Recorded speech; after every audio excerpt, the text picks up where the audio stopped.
Hey everybody, welcome back to the 140th episode of Tats and Patience, the podcast where the co-host sometimes hits the button to start the music before he starts the podcast. My name's AJ with Subtract Manufacturing and Audacity Micro, and I'm here with Harrison of Precision Ingenuity. We have already botched the podcast. It has been That was the 25 funniest. seconds. That was the funniest intro. AJ always gives us a countdown, and then the music starts. So it's a countdown. The thing starts, and then I must have missed the button. that was the best intro ever. I think I'm just from now on going to outsource all of our intros to Jamie at the Lone Machinist podcast. Oh, that's because he great. did an intro where they actually talked about Subtract within the first, I was gonna say 15 minutes, but it was like the first 15 seconds. That is hilarious. We got a whole lot of Subtract quotes or RFQs in the last couple days, so maybe the whole maybe his intro worked. So was it his intro, or was it Jacob's music at the end? I don't know. It's hard to tell. Basically, anything in the podcast that's not us seems to do pretty well. That's the Lone Machinist podcast for you guys listening. If you like us, you'll probably like that podcast better. So go check them out and subscribe to their Patreon. They know how to do intros. That's hilarious.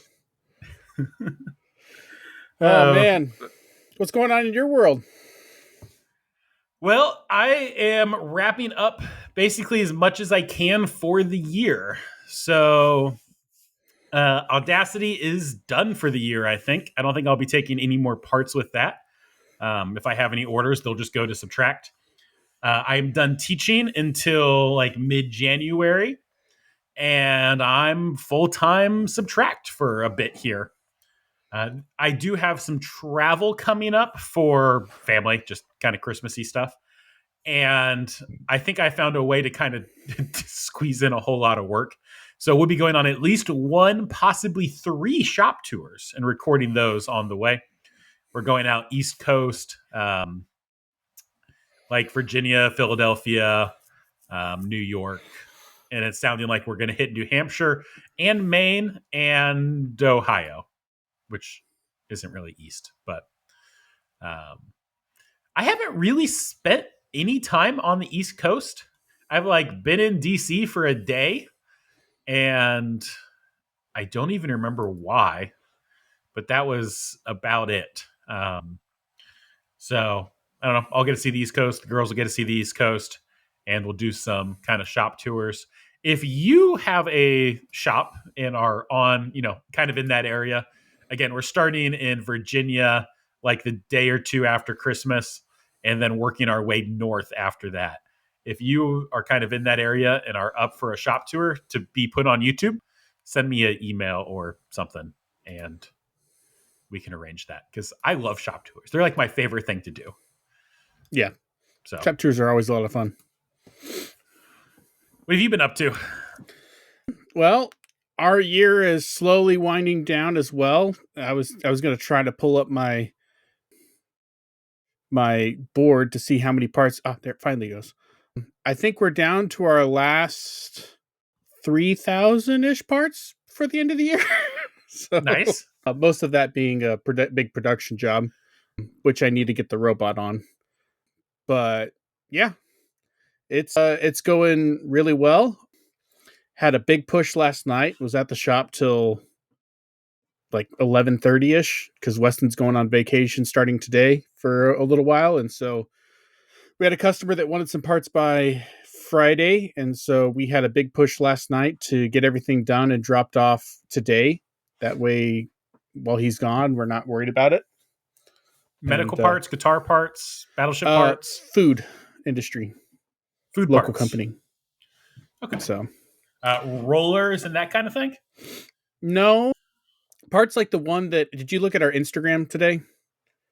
No, I don't have Instagram on my phone right now, and basically only get on it to send you a message every time we do a podcast. Okay, so parts like the ones that we shared on our Instagram story, which those that don't know, it was a Delrin part that was probably 11 by 9 by about 3/4 of an inch thick, and it Big was a part. really challenging part. Um, Warping? because, huh? Warping or No, it was basically two parts that were connected by a really thin piece of plastic between the two. hmm. And so, like, handling of the part, and I think I'm going to end up having to Oh remake yeah, them. I see it. Yeah, I think I'm going to have to remake them because I'm guessing that someone's going to drop one of these and it's just going to shatter into two pieces. Yeah, it really is. It's like it has two plates that look, at least to me, like they're about 6 by 8 or so, and it's Yeah, connected with a little thing that's probably what a it's quarter-inch thick and 3 inches long, and it's tapered the whole way. yes, it's a ramp. And so it's a ramp section that's about 2 inches long, which we had another piece that's the same design, just has a wider gap in between the two halves, Uh huh. which is even harder. And yeah, it was just a challenging part. So it's a fun Oh, one to share. it's not even flat on the bottom, so you can't No, super glue it. no, well, you can. That's how we did op two was the super glue. We did Oh, was vacuum it? work Okay. holding for op one and super glue for op two. Okay. Yeah, that would be so easy to break when you try to take it off your Yeah, fixture. that's my biggest fear. Like machining it wasn't too bad, but like popping it off with the super glue method, like you have to be so careful because like if one side pops before the other side, it's just gonna break like instantly. Yeah. So and like vibrations were also a big issue with that overhang area. So it was just a fun part that I just want to strangle the engineer that designed it. Yeah, that feels like it can be a three part with two screws, like Yeah, so you can have left side, right side, and then ramp, and just bolt them together. yeah. So it was a fun part, but stuff like that. So we're kind of getting a name from this customer for like all of the challenging parts, You and so like they basically send us all the difficult parts that no other shops want to do. Is kind of how it's kind of evolving over time. sound That like me. It's audacity. so and that's just it's a combination of we're not the cheapest company and like in the beginning we got a wide range of parts and some of them were pretty easy and some of them were challenging, but we're trending to more complicated parts, and so it's just because it's parts that no one wants to do or have tight tolerances. And to date, we've been with them now for this is I think the finishing up our third year. We've had zero rejections from them, Nice. and I think that's unheard of. I think they said their best supplier before us averaged 8 rejections a year, like 8 different batches of parts that it would have rejections a year. So Yeah. And well, you probably keep getting more complicated work too because you also have more multi-axis than most shops. yes, yeah. So Especially in your area, I bet there's not a whole lot of people with 5 axis capabilities. no, and our op one that we held on that part, I actually used it in the 5 axis. Did I you? held the vacuum plate in the 5 axis to do that ramp to get the sharp corners because Oh, I didn't even think about that. it's a 90 degree. It's actually it's a little bit weird because it's a 90 degree cut, but to cut it you have to like rotate it back and at an angle because it's like guiding it in up the ramp, Yeah. and so it was a compound angle. So it was 5 axis with the vacuum plate for that only for that feature, and then super glue for up to. So How are the medical parts going? good. We're actually ahead. We're like Nice. 3 weeks, 4 weeks ahead, something like that. Like pretty decently far ahead, and far enough ahead that we're in the process of transitioning the dual spindle lathe to work on a new part. The one with live tooling? Yes. Did you get the new live tool holders in? This is not medical. This is firearms, but it'll be our first one with live turning. Okay. Or So you yeah, still haven't done any live tool machining holders. on your lathe yet, right? Yeah, yeah. So this will be the first one. I wrote a little test program and I've got it all loaded up. Right now we're waiting on some more blocks because uh, to hold some boring bars because we didn't have enough for the lathe. So I have everything programmed and I've tested out the live tooling.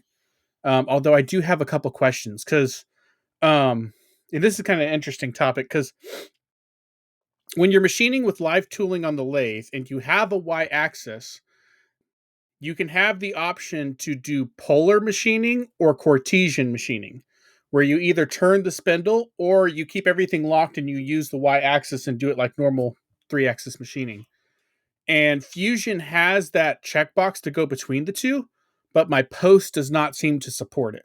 Oh, And interesting. so I need to get something figured out. Probably talk to DSI about it because I would like to do this part Cartesian machining instead of polar machining. And here's why. For those of you that didn't know, with the Lynx series of CNC lathes, one, they are belt driven, which I did not realize. I thought all the Doosan machines were integrated, but their Pumas are integrated. That's what makes them the higher end. And so when you are live milling on the Lynx machine, they have a brake, like a mechanical brake that will lock it. Ah, And what it is they actually have one brake with two different settings. They have a light holding setting and a full hold. And so a light hold, you have like you know how like you might not know this, but I would assume you did. On most lathes that have a hydraulic chuck, you can adjust the pressure that the collet is going with like a little valve. mhm. They have that same setup for the low pressure brake on the main spindle.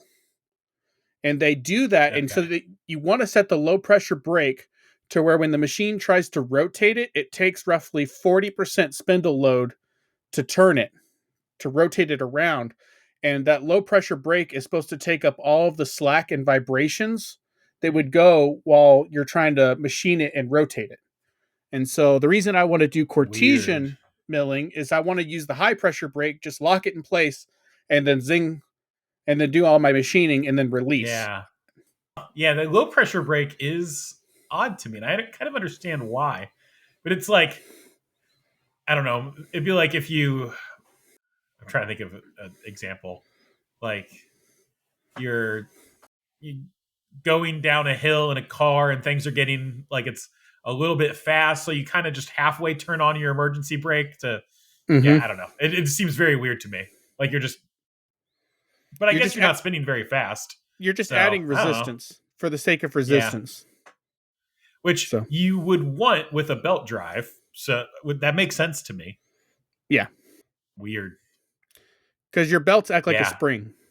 So yeah. Doing the even though there is an encoder on the actual main spindle, if there's any vibration between the two, yeah, they'll start fighting each other and they'll start oscillating. So that low pressure brake is to get rid of that oscillation. huh. So it's a Okay. I mean, I'm vibration sure it dampening. works to some extent, but yeah, Yeah, I wouldn't I want to mean, do it that way if I could. yeah, I'm sure it works fine. But now that I understand how that system works, I would much rather use my y-axis and force it to use the y-axis and just cut the flats with that, rather than have the option of it having problems from the brake system. So, and only use it if I need it. Also, I need to check because when I was doing my testing, I did not see the low pressure brake activate, which makes me a little nervous as well. Hmm. So Oh, the but few you did actually do some live tooling cutting. Like you have made chips on that machine I have not made with the chips. live tools. I just did air cutting just to see what the program Air would do, chips. and I did not see the brake activate, the low pressure brake, Interesting. which was supposed to. So It thought it was cutting though, right? Like it yes, wasn't in a dry run mode or anything. Okay. correct. So I Extra just weird. posted that the machining, the live turning op as its own deal, as like a mini program, and just to have it run through and one, make sure everything was set up properly, make sure the tool is spinning the right direction, make sure it's it's going to the right depth, make sure I have all my tool presets set up properly, stuff like that. So, and that all appeared to be working good. So the only thing I did not see was I could not switch between Cartesian and polar. It would default to polar, and I could not override it to Cartesian. And the low The pressure post would brake, throw an error when you posted the code. no, it would just do polar. It wouldn't. It wouldn't let me switch. Oh, It would. interesting. It would only do polar. So there's a checkbox, but it doesn't do anything. Correct.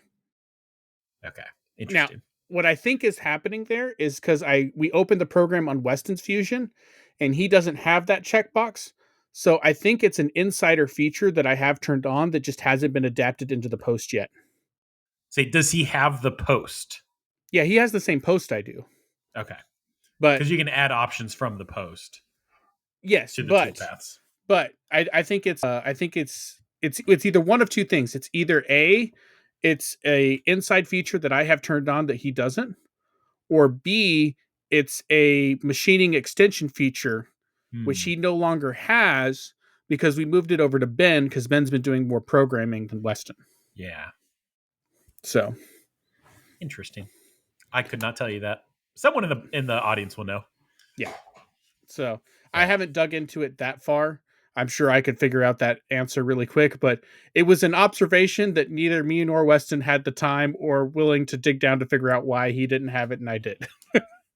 So Yeah. But and it didn't work in general. So it didn't matter if he had it or not because it wasn't working. So but the robot has been sitting idle for about a week. And that is simply because we have been so far behind on everything else. First off, it finished up all of the parts that we had lined up for it.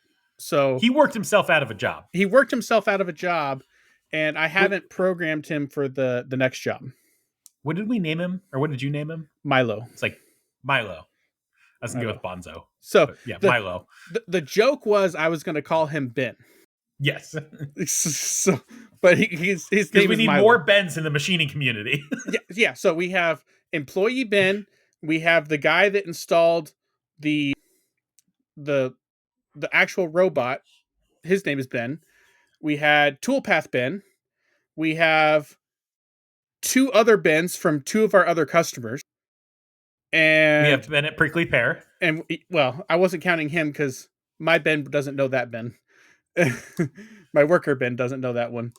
And there was one other, I think it was a sales rep that came in. His name was also Ben. And so we had like 6 Bens. And so the joke was we were going to name the robot Ben. Yeah. No, I like that. But no, Milo is the name Weston came up with, and we like that. And Milo's suit just came in today or yesterday. His suit. His big yellow suit. Coolanty? His big yellow suit that's going to make him look like a weird robotic rubber ducky. As they should. Or his robot condom, as some people call it. Yeah. We don't need any more little Mills running around. No, it's his suit to keep him from getting wet with coolant. Yeah. So, but anyways, that'll be fun.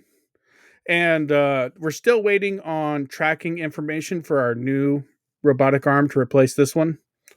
So I don't remember if I'm sure I'd mentioned it, but there's a little problem with the joints and it can't quite run at full speed without having issues, but 50% Milo's got arthritis. Yeah, basically.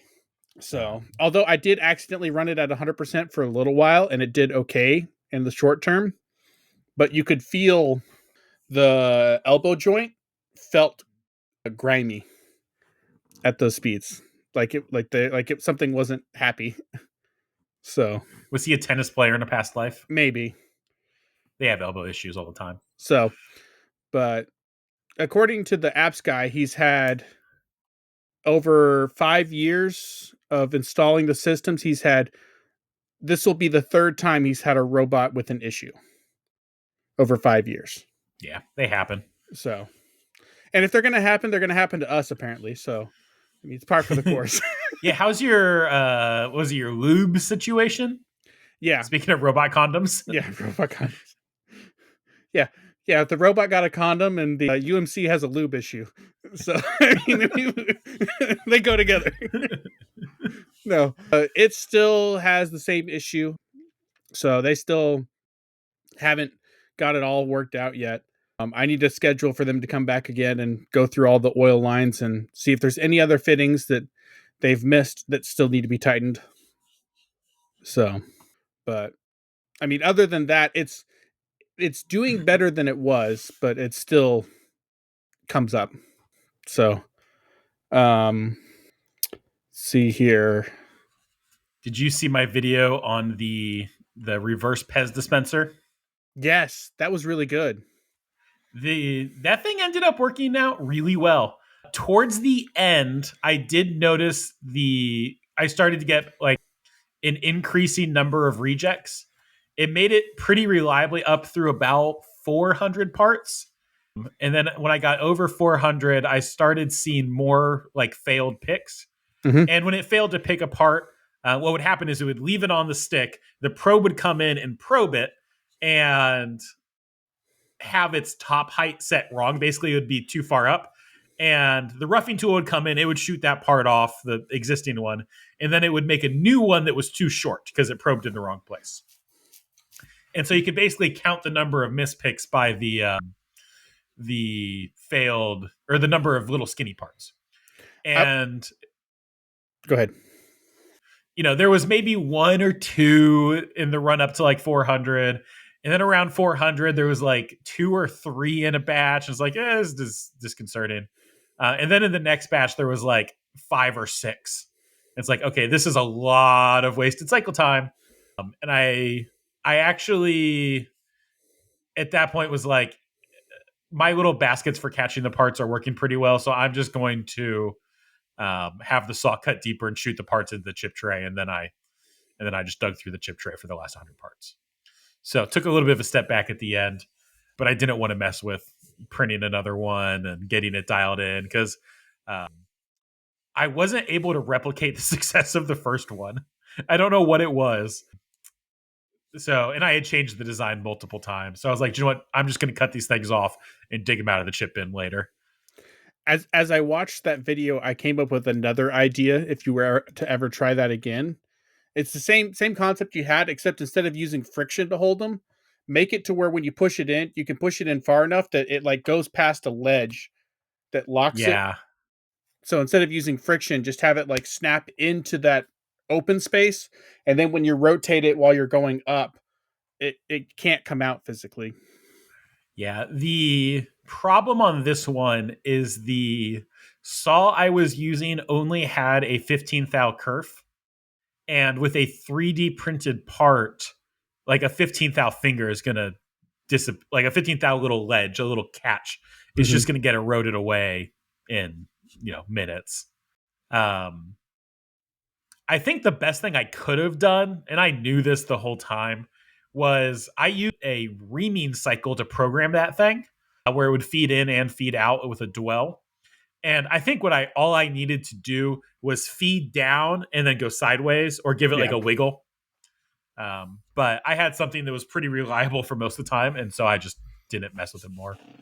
But that is like, there's something there. I can make that better. I'll have to play with it more. I had another job that I thought I was going to be doing this week for the X Word company that we don't talk about. And they canceled it on me. And they still gave me a third of the total because I had, materials and tooling already, but I now no longer get to test out my new theory. I was looking for a pen. I don't have a pen, but I was going to draw. Did your tab go all the way across the width of the part? No, it was a small circle in the middle. It was a small circle in the middle. Okay. Yeah. There was a small hole that went all the way through the center. So it was a tube. There was a small tubular tab. Oh, okay. Because it was just like probably a 2 thou wall thickness or something around that tube. Okay. But overall, that project went shockingly smoothly. At one point, fairly towards the beginning, I had a tool break and then it broke like every other tool. And so that was a little bit of a bummer. And including the small, funky key seat cutter that I had to use to do the undercuts on that part. Mm-hmm. And I only had 2 of those. I bought all that Harvey had in stock at the time. And I had 2 of them. And that first one made, I don't know, like 100 parts and then broke. And then for a reason that I can't explain, the second one broke immediately. I think it made one part and then broke on the second one.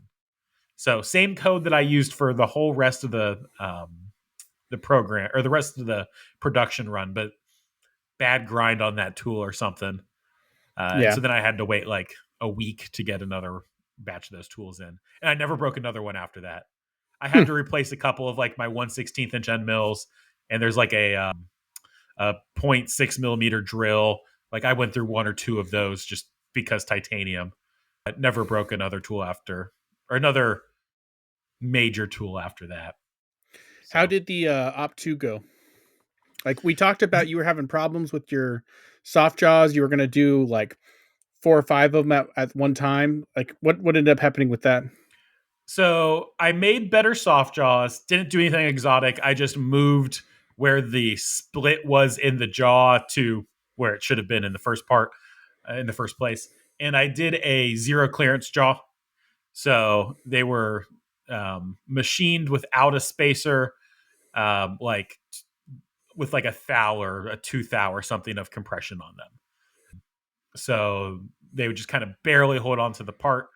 That worked fine. I was originally doing 5 parts, but I was having reliability issues. And so I was like, ah, oh, dang it. Um, and I ended up just running 2 at a time. I had 2 of those vices that I was able to swap out. And so I just ran 2 at a time. The cycle time on those was per part was like 58 seconds. And so I just sat there and every 2 minutes swapped out a vice. Um, that was by far the worst part of the project. It was much quicker than everything else, but I don't know, 2 minute cycle times suck. And it was a pain to load those parts because I had to put a gauge pin through that 0.6 millimeter hole to get it to index. And then by the time you were done, the mill was done. And so it was just like there was no time for anything else. Yeah. You really need to, if you're not going to do a robot, you need to get some spindle grippers from Gimbal and play with them. Yeah. The thing I should have done on this part that you mentioned like right after I ordered material was to do at least a strip of 2 so they would be kind of self-indexing in my soft jaws. Mm-hmm. That would have saved me a lot of time. I think like in terms of human hours, I probably had 40 hours in this project and probably 30 of them were something was like figuring out that op 2 and standing in the machine, and overall it was still a pretty highly paying job for me. So I was over $200 an hour on this one. That's good. So And using both machines, which is a woohoo. yeah, okay. If it was actually 40, and I think my math said 35, but if I spent 40 hours actively working on this, I would be at $200 an hour. So and materials were cheap, so profit just a little bit less. I think I spent less than $500 on tooling and materials on this job, so it was a good Nice. one for me. And then the YouTube video did well. So It's a cool video. people had a lot of opinions about the little reverse Pez dispenser. I think it got people thinking, which got people commenting, which made YouTube show it to more people.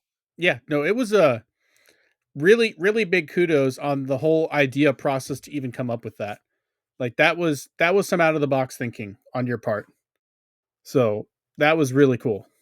I I feel like this came like I don't think I invented this in whole cloth.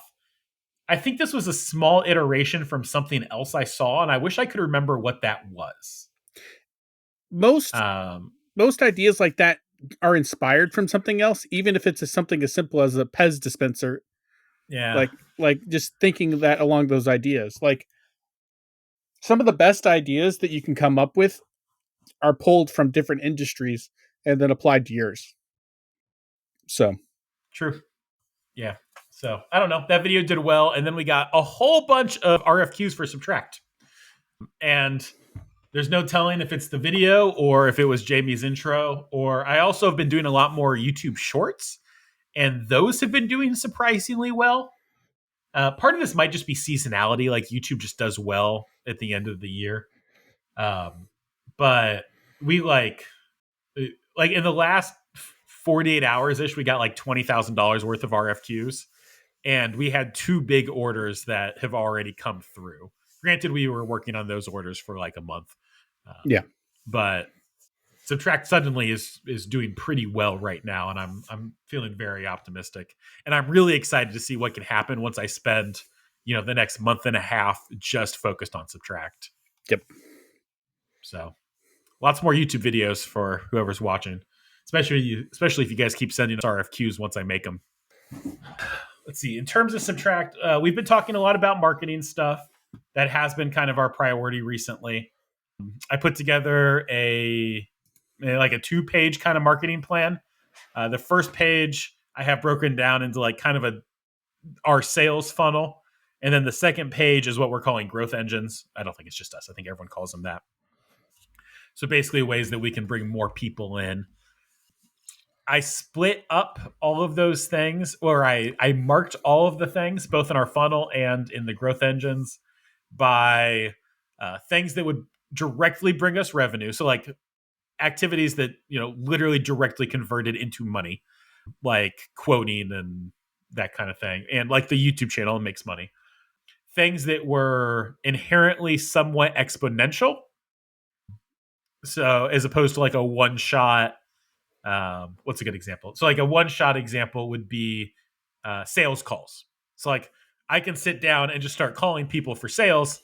But as soon as I'm done calling people, like there's no more growth off of that. But again, going to like the YouTube channel, if I make a YouTube video, one, that YouTube video will be around forever. But two, the YouTube video also grows our audience, which then makes the next YouTube video more effective. And then like things we can easily automate. And yeah, those were the categories. And so basically we're just right now going to be focusing on either things that are automatable or things that are exponential.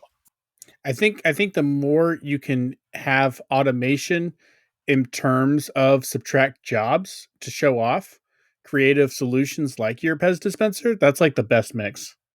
So we're getting there. We've been using SERP a lot more now. Like SERP is handling all of our job management, and it has been fantastic in generating quotes and stuff like that. So our workflow now is we put the jobs through Toolpath, and then Toolpath spits out a number. We put that into SERP, and then we have like a page in SERP where we do the rest of the quote, basically. So we get like our costs from Toolpath, and then we adjust those for things like tolerances and part complexity. I suppose Toolpath could technically do threaded holes, but for some reason we do that in SERP. If they're ordering or if it requires tooling that's non-standard, et cetera, all that gets covered in SERP. And then from there, we manage the rest of the job in, I keep saying SERP. Can I say SERP more times in the sentence? We still use Discord to communicate with our shops. So like our job board is still Discord, and that's fine. We did open up a section of our Discord to the general shop public. It's kind of for people who want to be a vendor, but like, I don't know, if you have a shop and you want to come into that Discord, you can and hang out. And then we have a closed off section that's like our admin team, and then another closed off section that's like jobs in progress and for our active shops. Good deal. Speaking of SERP, not really. That was the funniest word we said, so I used that one. We have Patreons, and our Patreons are funnier than I am. What you should have done is SERP Patreons. They're sweet as SERP. Our Patreons have to put up with us more. I don't know why we're not paying them to do that. No, they get early access to all of our episodes up on YouTube. Oh, by the way, YouTube, the Taps and Patience episodes will no longer be on the Audacity micro channel. They are going to the Taps and Patience YouTube channel. You have 2 weeks warning. Go subscribe to the Taps and Patience YouTube channel. Jacob is uploading all of the backlog now. Actually, you probably don't want to subscribe before then. Let Jacob upload all of the backlog now and then go subscribe. and then all new episodes will be over there. And that's because Taps and Patience, we think, hurts Audacity Micro's like main project videos because YouTube doesn't know who we are or what we're doing, and there's no consistency. So it doesn't know who to show our videos to. Um, Yep. Patrons, yeah, they get early access. If you're any paid tier gets early access. Any paid tier also gets access to our Patreon Discord, which is, I think, my favorite Discord server that I'm currently on. It's super active, lots of great conversation in there. It's still small enough that it's a fairly tight knit community, but it's also busy enough that there's always someone to talk to. And Subtract literally came out of that Discord server, so that's a thing. You any member, even if you choose not to pay, but you do have to sign up for the Patreon, gets access to our weekly Q&A, which we will do in a bit here. And there's one other. Oh, and don't forget that if you're watching on YouTube, you can listen to us in a normal podcast player. If you are listening in a normal podcast player, you can watch us on YouTube. Also, I just found out that Jacob watches all of our episodes in his video editing software. So now I'm not as weird for watching The Lone Machinists in Zencaster. How do you even We do have, that? Don't ask.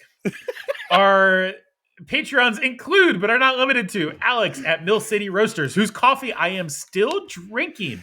Yeah. My espresso machine is still down, and it's sad, and I'm having to do pour over coffee, which is fine, but I like my espresso drinks. But Alex, that coffee has been fantastic. If you guys need a coffee roaster, go check out Mill City Roasters. They make some cool stuff. And they are unfortunately not East Coast. They are, I believe, Minnesota. So I can't do a shop tour on my shop tour of the East. Did I say Devin C yet? I don't think so. Devin C. I skipped him to go to because I was excited about coffee. Christian O. Stephen M. A Dead Horse. Daniel R. James at Moultrie Made. Ryan at Stratum Manufacturing. Austin W. Kyle at Kursk Machines. Devin at Sinister Machine Works, who also has a YouTube channel. James N. Bennett Brinkley Pair Prototypes. Cam S. Shep at Alderson Prototyping. Jacob at Zona Precision. Jason. I think I did this last time. You did. Jason S. Joshua H. Freaky Climber, Christian Z, Prescott at 1Z, 2Z Systems, Trey V, Alexander B, Scott Designed the Everything, Jamie at JSpec Engineering of The Lone Machinist. Go check that out. Chris at Zyke Precision, EJ at Nocturnal Welding, Chris at Thought Bomb Design, who also has a YouTube channel, and he made a cool carbon fiber caliber case that I'm jealous of. And as ever, Jake Brownson, who I don't think has a YouTube channel, and but has been here a long time. All right, Q&A question. First one for Harrison. Jeff at Ollie Racing says he needs 7202B bearings for his Tormach 1100 MX. What do you guys recommend? I found mine on eBay. Were they NSKs? They were supposed to be. I don't know if they were genuine. They were eBay in the box genuine for a quarter of the price of the real things. So yeah. Oh, speaking of Tormach 1100 bearings and just like the general machining community, LMD is it? Oh, what's the name? It's like La Rosa Machine and Design LMD. I don't remember if he's LMD Machine or what his actual term is, but he makes the Tormach coolant rings, and he just released a new coolant ring that seals against the spindle housing on the 1100 MX, and I think the M's as well. So that coolant, like if you have coolant on, it circulates around those bottom bearings. That's and so if you're running, you can run continuously at 10K. Or it helps. So it helps a lot. So yeah, shout out to what is his name? He's not LMD Precision, maybe. No, Jacob will find it and put it in the. He does this. He does the stops bars for the Saunders plates too, right? That was a different guy. Oh, that was.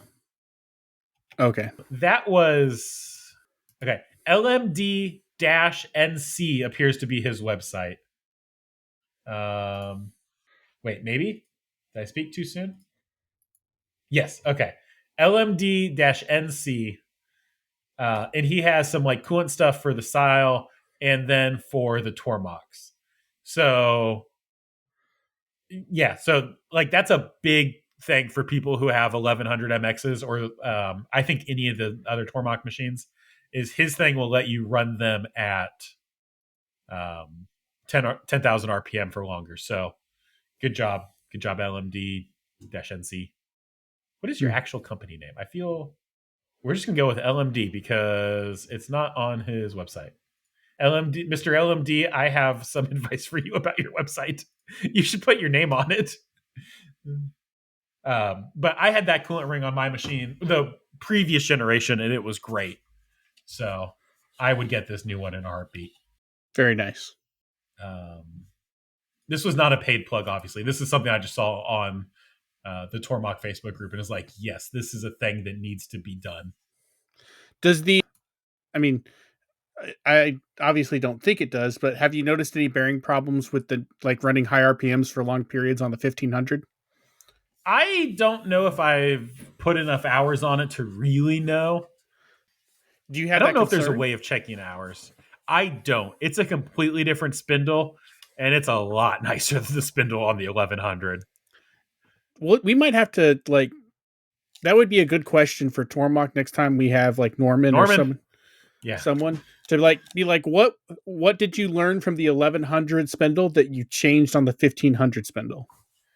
I don't think they make it themselves. I think they buy it from a spindle manufacturer. Well, I know, but they must have done something to spec it differently. Yeah, it. I can tell you, it's probably 4 times the volume of the old one.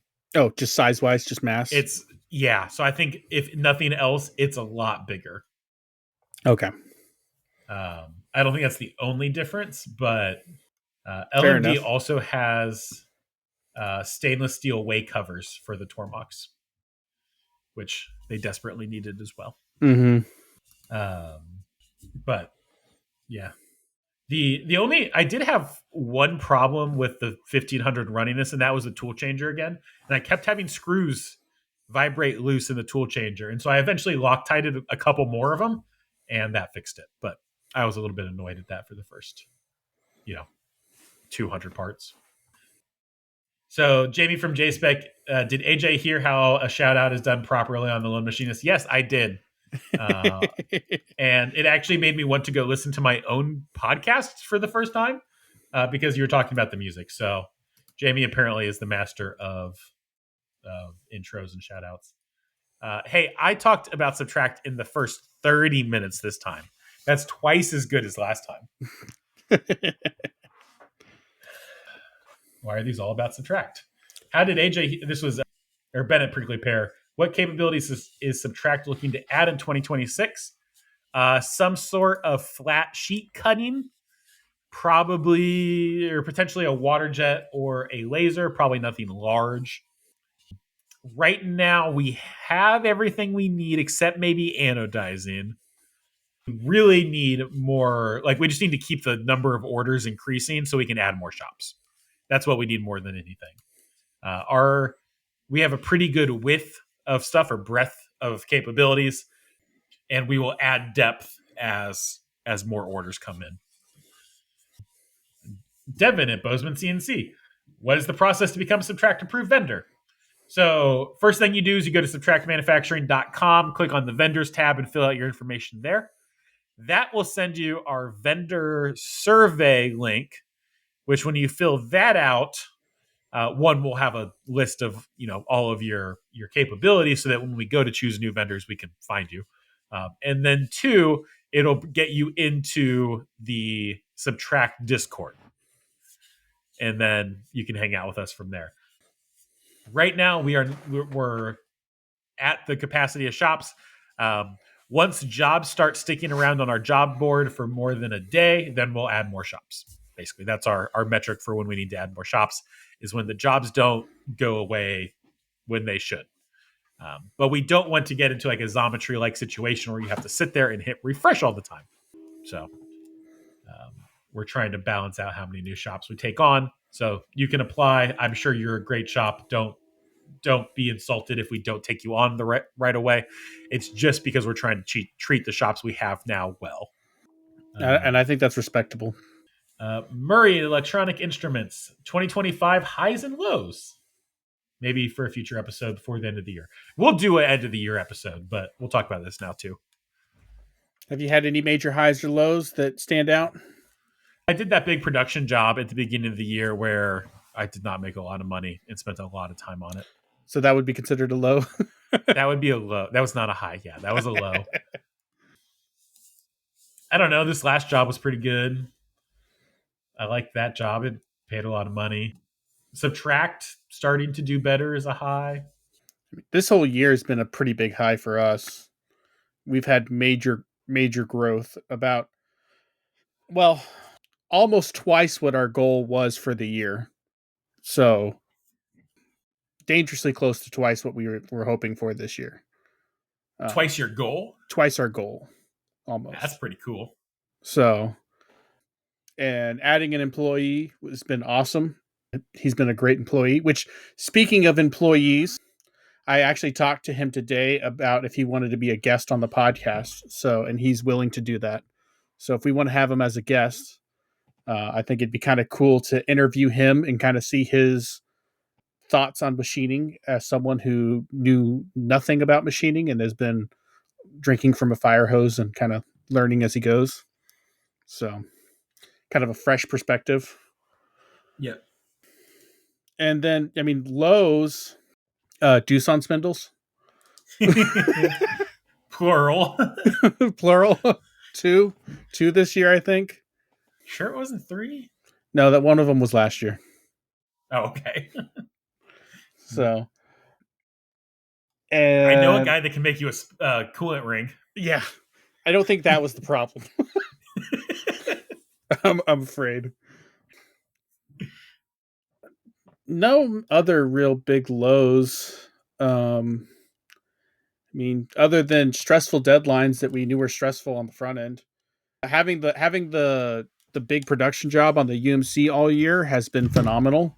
I want to try to pick up a couple more of those types of jobs for next year, because they having that cash flow constantly in the background just makes for a lot less stress overall. Yeah. Oh, yeah. Yeah, when there's just a robot making you money, like, Well, that's not even without the robot. Like, the robot's going to make it even better, but like even the pallet system that we had going for, the bulk of the time, even though it was kind of interrupting the work in a way, like the other work, it was still nice to have just a consistent cash flow and keeping the machine running. yeah. So, Kyle at Curse Machine, are you going to do an end of the year Discord live podcast like last year? that'd be fun. Yeah. Yeah. Yeah. With Patreons? Yeah. Just like group live show? Yeah. Yeah. Just start adding people in. Yep. Yeah. So if you want to be on that episode, come join our Patreon. EJ making Christmas presents. I feel like there's some punctuation missing here, EJ. Christmas present ideas for kids and adults. I'm assuming that's making it on the machine. I think he wants to make Christmas presents for kids and adults. For, I don't know, kids, 3D printers are magical. Yeah. Like if you just want to knock out some quick stocking stuffers, get them a dragon or whatever, or everything that's on Etsy. Yeah. For if you're buying someone tools, like for example, for my brother's birthday, I got him a good pair of Nipex pliers, and I printed a Gridfinity bin for him. It was kind of like a, hey, this is a cool, like it cost me nothing and it's kind of cool. So here you go. Engraving people's names or logos into that's true. items. You can do it with the laser, but you can also do it with the mills if it's got a good flat surface, and so that's pretty cool. Knives are always fun. Mm-hmm. My daughter's been slowly chipping away at a knife, and it's been pretty cool. Dylan, a couple of years ago, made a post with like a Christmas ornament out of aluminum stock that was just really sick. That I've wanted to make one ever since I've seen that, and I just haven't had time. I have been kind of planning on doing something like that this year. I don't know if I'll get around to it, but I might. I've always wanted to do Christmas presents for my customers, and around Christmas is my busiest time of year. Yeah, exactly. Every year. So like I need to do them in the middle of the summer, or like whenever we have a slow time, be like, okay, I'm going to do all my Christmas presents in Christmas August, in July. or, July. Yeah. whenever we're slow. I want to call back up the guys over at Coal Ironworks, and I want to machine a set of forging dies for a Christmas ornament, and then I want to bring it over to their machines and forge out some Christmas dies. That was kind of what I was hoping to do this year. That'd be sick. Obviously, I haven't actually talked to them yet because of timing and stuff, but I probably should do that soon.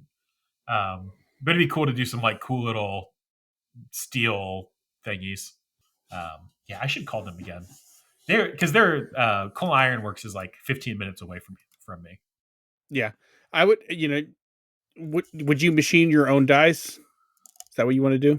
Yeah, I would machine the dies as like a YouTube video, and then on their channel we would go over there and make them. Yeah, that'd be sick. That'd be So real sick. James N, how do you both manage your time in the shop after regular hours on weekends, either feeding the robot or bar feeder or loading parts directly into your machine? Sometimes well and sometimes poorly. I mean, the goal is if you get everything set up, you don't have to be there on the weekends or late nights. Like, that's the point of Fair.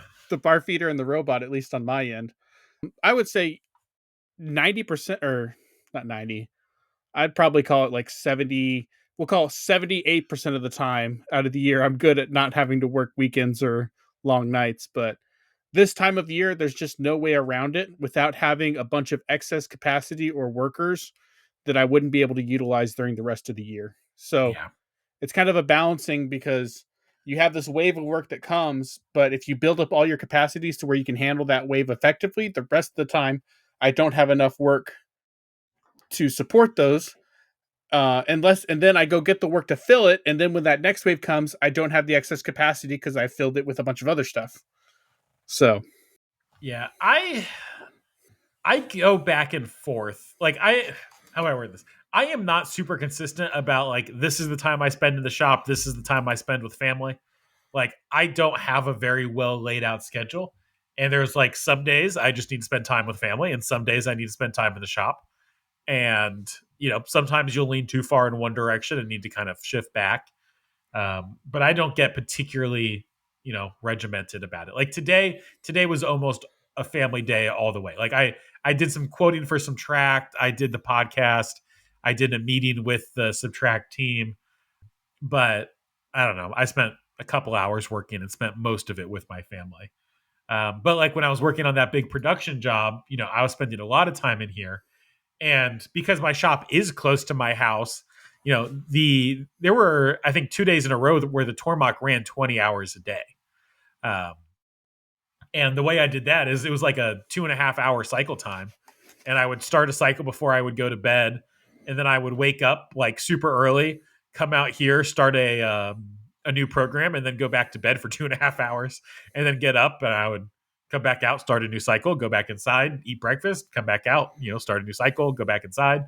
Um, and when you have like a long cycle time like that, and you're really close to your shop, you can do things that other people just can't realistically do and shouldn't do.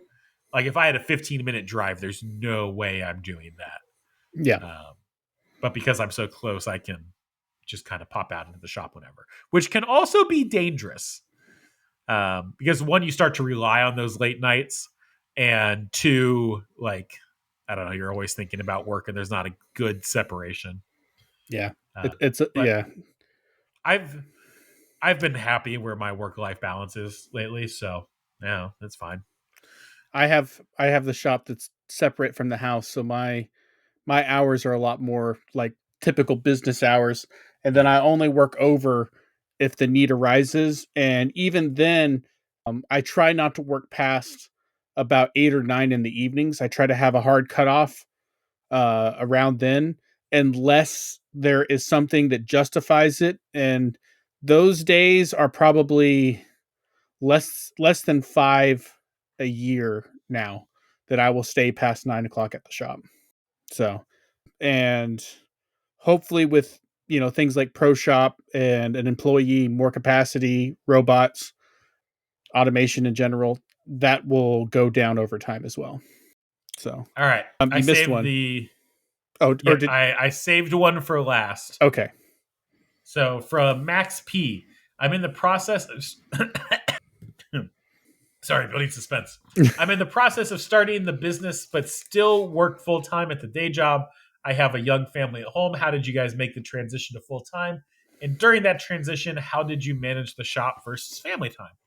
I guess we just kind of covered some of that about shop versus family time. Yes and no. Early business is a little different than as you kind of mature. That's fair. So Uh, in terms of making that transition, I was fortunate enough to have a company that let me slowly transition over a couple months. I did it like, after I told my boss, I did like a month of full time, and then I did a month of like 3 weeks or 4 days a week, and then I did like 3 days a week, and then I did like 2 days a week, and then I did like one day a week, and then I was gone. And so if you can arrange something like that with your employer, that absolutely helps. Though I would not have that conversation with your employer until you're ready to go full time, is kind of the downside, because it's not too uncommon for your employer to be like, "Excuse me, you're starting a business. Goodbye." yeah. Uh, So so yeah. some transition if you can, and maybe you have to go get a part time job. Like maybe you just go work at some shop, 20 hours a week.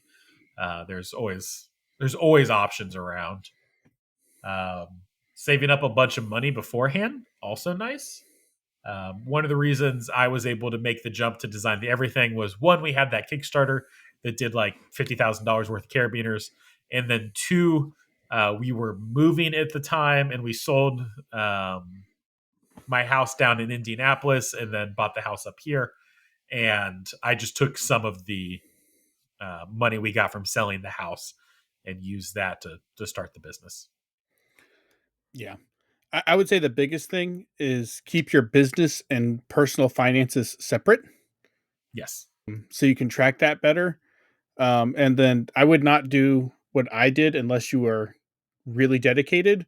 And yes, which was I just built up I built up a war chest and quit cold turkey with zero machining experience and zero customers.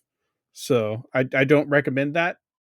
It worked out, but we came really close to closing the doors at one point.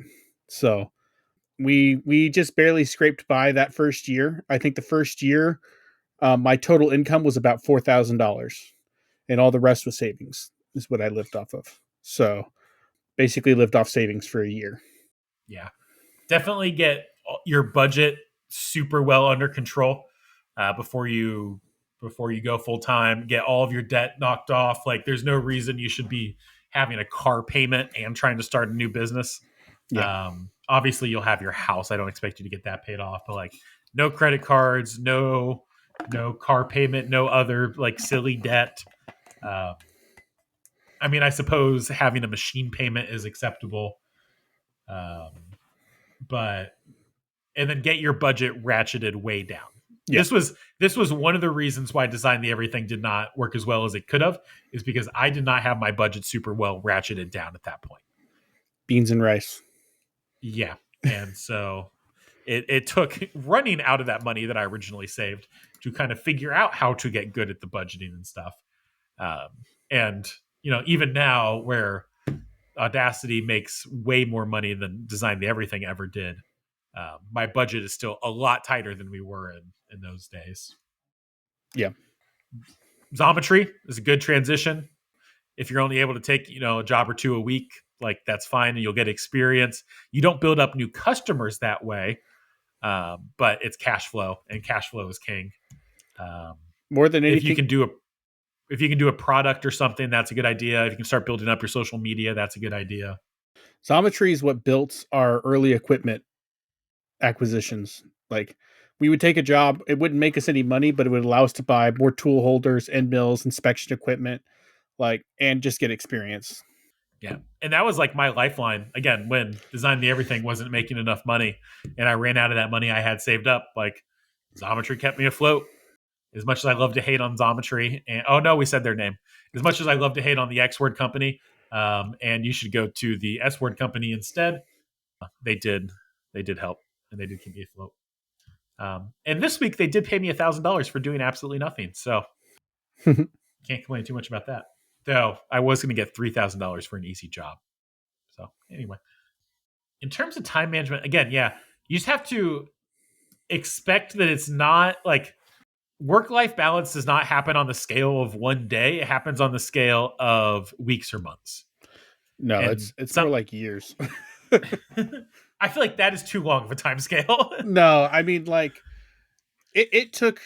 I mean, for us, it took us 1 year of busting our butts to get to the point where we were financially it financially made sense to keep the business going, and then it took another 2 years to get to the point where we were making money at a rate that we could breathe a little easier. So like it took 3 years for us to get to a point where it wasn't stressful financially.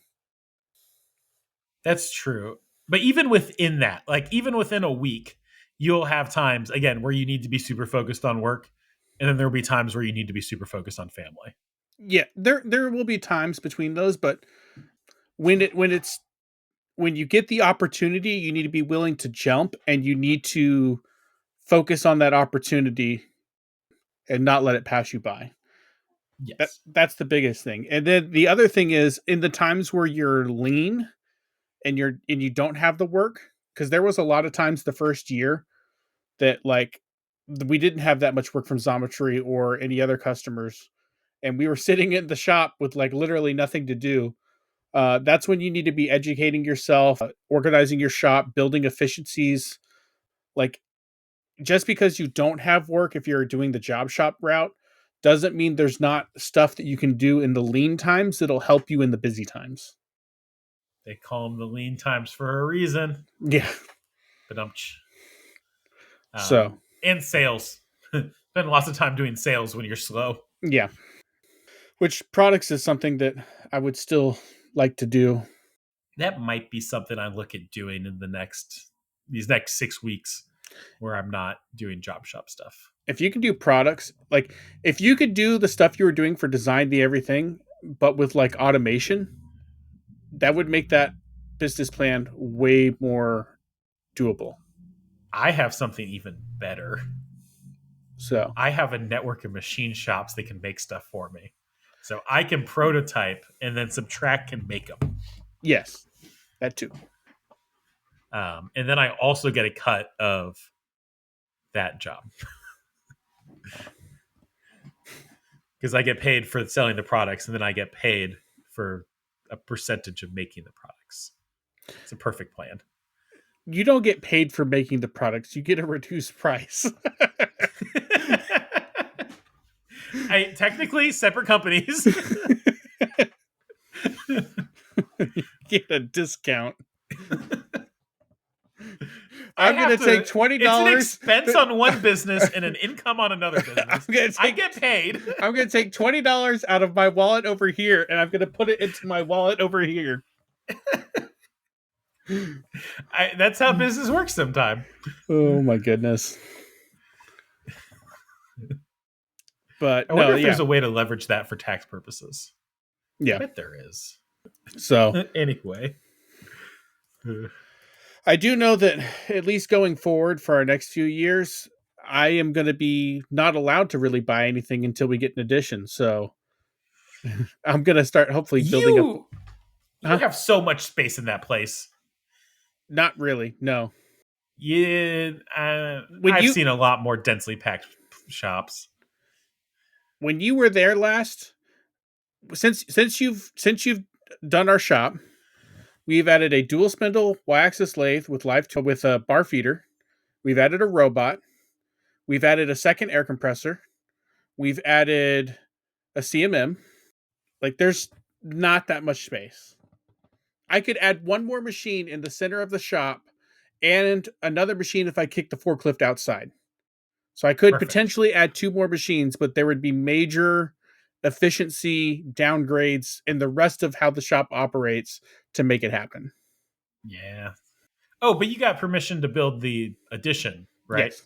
Yeah. So Okay. next year, that's That probably going to becomes be the easier. main focus. Is not going to be on equipment, but it's going to be on building the shop. Although me and Weston have both want to buy a machine at IMTS, and so if we could get the addition done in time to buy something at IMTS, that would be super cool. That seems fast, but Yes, do it does. I don't know. With the way your family works, like just buy some pizza and have them swarm onto the site. Yeah, that's kind of how my family works. My dad has already Yeah. been planning the addition and trying to figure out, what route we need to go down. So that's the beautiful thing about the family that I was born into is that like you just have to like buy some pizzas and tell them what you want and just like everyone just like jumps in and like it just happens. Yeah. So that is I am very blessed with family in that respect. So, but yeah. So we'll have to get that up and going and we'll see. It's going to be I don't know how long it's going to be until we get the addition on. We're still in the planning stages. We just got all the approval. So we got to kind of see how the finances end this year. How big of an addition were you doing? Rough 800 to 900 square foot extra. Like 30 by 30? Uh 35 by 25. Cool. I have been considering doing an addition here, which has become a much more philosophical problem than just building a building. But I was going to do a 30 by 30 addition. Yeah. So So I'm mine curious what your costs come out to be. mine is just under 900, 875. Okay. Do you have So an approximate guess on what the price might be? I mean, the ballpark range that me and Weston have kind of just back of the napkin math estimated is going to be between 40 and 80. Okay. I back of the napkin 50, So, but that was very rough. yeah. So, it just depends on what all we add and what all we do. I do know that our ultimate goal is to build another shop at some point, buy land and build a shop. And so we're going to try to experiment with this addition as much as possible and try a bunch of things that we want to do on the new shop to see how we like it. So I think we're going to try to do the polished concrete floor Yep. over epoxy just to Epoxy. see how that does. I think we're going to try closed cell foam for insulation to see how we like that. Like pink foam or spray foam? Like the spray foam. Okay. And maybe try some different things with either the air conditioning or lighting as well. So, like we're going to try a couple things that we are unhappy with our current setup and just see how we like them going forward. Yeah. I want to It's a do good thought. everything I can to reduce the noise and reflection of noise in Mm. the whatever shop we build. High ceilings. I'm not going to have high ceilings in this one. It's going to be low ceilings, unfortunately. Same height as you have now or lower? Lower, just because of the Oh, roof line and how it's all tying in. Like without tying into the old roof, it would make the cost significantly more. So we're probably going to end up with like an 8-foot ceiling in the addition, which is going to limit some of our oh. options. I don't know if I would even bother building a building if it only had 8-foot ceilings. Honestly, Eight like that's foot, been such a handicap for me. 8 foot on one side. It's going to be sloped. So Okay, that's better. right up next to the building, it'll be like 10 or 12 foot somewhere in that range. But it'll go from there to like 8 foot. I think is what it's going to end up with.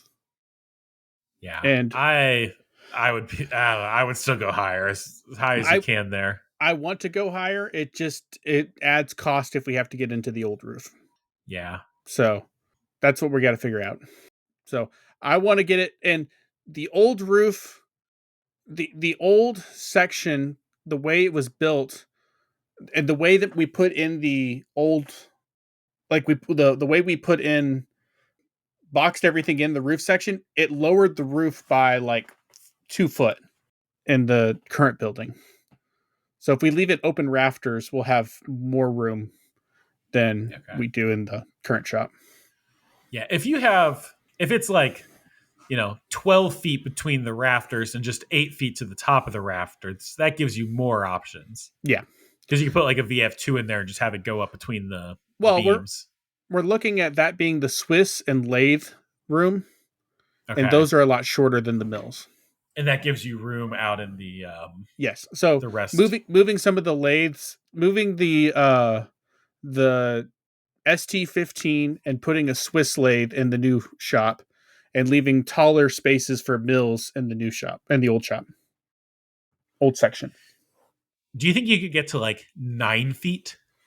Because the difference between 8 feet and 9 feet in terms of machine fitting is pretty large.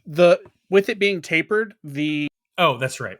a Swiss lathe on the back wall will take up the shortest section and be the shortest Yeah. machine. Okay, that's probably pretty doable then. So, and then everything that's closer to the shop, closer to the original building, will be tall enough to fit pretty much anything we want in it at that point. How thick of a slab would you do? Probably 5 inches. That's what the old building's on. I think it's Oh, roughly really? 5 inches. Oh, I Like, was doing math. So, like, the way I was doing my knit back of the napkin math is I found like a pole barn kit and I used that for the building. And then for the slab, I just found like it was probably like the Google AI result for the cost of a 30 by 30 slab. And I just doubled it thinking it'd be twice as thick. yeah, But I think that made it like a foot thick, yeah. I which think is that probably excessive. I'm pretty sure that the building that we're in right now only has 5 inch slab, and it's been fine for all the equipment we've done. I could definitely Okay. tell, like with some different types of cuts, the vibration in the floor travels. Yeah. So, like, obviously, if we build a shop, I'm going to go thicker. But for the current location, with the old building being on a 5 inch slab, the addition, we're going to be putting smaller, lighter equipment on it. It doesn't need any thicker. So, That's fair. Yeah, my goal if I build an addition would be like basically build it so I could fit like 2 med centers in there, mhm. or that class of machine. Because like if Audacity is just me, like 2 med centers, way more capacity than I can ever use just being one person running them. So that was kind of my thought process. But I have done 0% of actual research. These are just good ideas at this point, or well, fun ideas at this point. Yeah. So Yeah, I know that after we do this addition, we will be tapped out at our current location. And at that point, we're going to just be building up a cash war chest to pay off machines and look for land and then build a shop. So, yeah, so across the street from us, there's a big cornfield. Left and right of our house, there is residential properties. They tend to be these kind of long, skinny, kind of French fry shaped properties. That's like ours is. It's not very wide, really long and skinny. But as you go down the road, maybe a quarter mile, there is a property that is cornfield and owned by the people, or pretty sure it's owned by the people across the street from us. mhm. And that I was thinking that would be a great place to build a shop because it's close, but it's also like not right next door to my house. So there'd be less, distractions running in and out. I probably still wouldn't go at 3 a.m. to switch machines, but like, I could go back and eat lunch at the house or whatever, no problem. So I may go talk to farmer and be like, how much would you sell field? Plus my wife would probably like to Would like to what? grow crops there Oh, or yeah. farm animals. So Put another Airbnb up. put it legitimately, put a yurt in the back. Like, not a joke. If our little camper can make us not huge amounts of money, not life-changing money, but thousands of dollars a year, like a yurt or a small cabin could easily pay for that property. Yep. So We'll see. We got big plans for next year and big opportunities. All right, guys. It's that time where we say goodbye and nothing else other than like and subscribe and tell your friends. So, okay, thanks. Bye. yeah, Sorry, thanks. Bye. No, thanks for hanging out with us and listening to all of our meanderings. And look forward to having the big podcast where we get to talk to all of our Patreons and be thinking about questions for Ben whenever he comes on, my employee Ben. We'll catch you guys next week. Taps and patience, our daily grind. In this machine shop, we'll always find joyous struggles, all intertwined. Taps and patience. of a kind. Bye.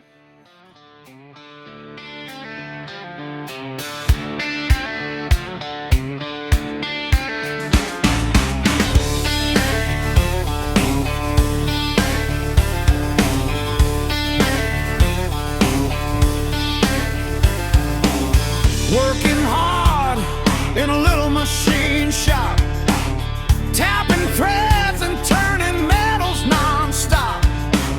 Every day a challenge we face. With our taps and patience, we'll ace this race.